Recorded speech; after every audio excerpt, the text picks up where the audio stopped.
प्रणाम नेताजी। हाँ हाँ, खुश रहो खुश रहो। अरे और कैसे हो मुन्ना, ये दोनों लड़का कौन है? ये दोनों मेरा दोस्त है नेताजी, महेंद्र और सुरेंद्र। ये यूपी से है और ये झारखंड से। हम लोग प्रदेश में एक ही फैक्ट्री में काम करते थे। अच्छा, तो फिर से प्रदेश जाने के विचार में हो क्या? नहीं नेताजी, जब हमारा परिवार यहाँ है, हम वोट यहाँ देते हैं, तो रोजी रोटी के लिए प्रदेश क्यों जाएं? हम लोग यही चाहते हैं नेताजी कि घर परिवार के साथ रहकर अपने ही राज्य में काम करें। गरीब मजदूर, किसान और बेरोजगार नौजवानों के भविष्य का सवाल है नेताजी, और आप भी हम लोगों का साथ दीजिए।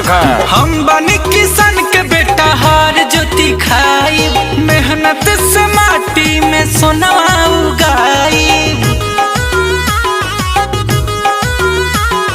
हम बनी किसान के बेटा, हार ज्योति खाई, मेहनत से माटी में सोनवा उगाइब। झारखंडी भाई, बिहारी भाई, अब ना जाइब परदेसवा कमाए।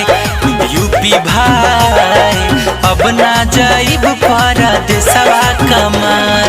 बीबी बच्चा संगे जिंदगी बिताई, माई बाबूजी के गुड़बो दबाइब। यूपी भाई, बिहारी भाई, अब ना जाइब परदेसवा कमाए।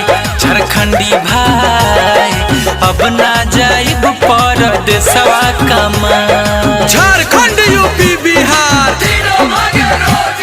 झारखंड यूपी बिहार, नून रोटी खाएंगे, नून रोटी खाएंगे।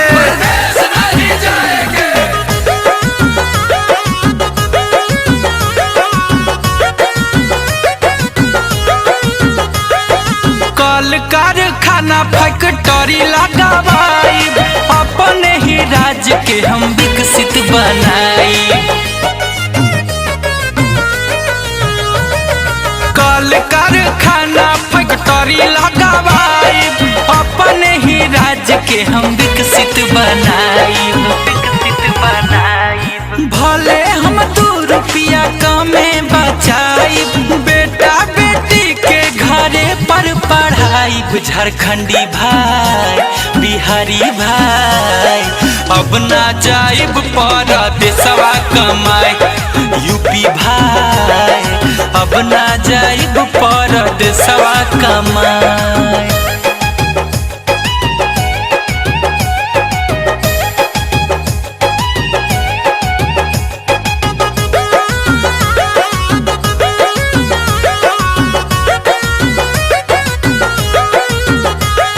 स्वर्ग से सुंदर लागे अपन गाँव हो, मान मोहे नदी नहर पीपल के छाँव हो।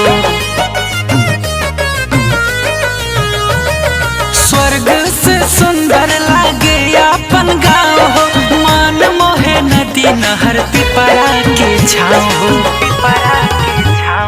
चाचा भैया सबके हम समझाई, गुंजन अमन साथे हाथ हम बटाइब। झारखंडी भाई, बिहारी भाई, अब ना जाइब परदेसवा कमाए।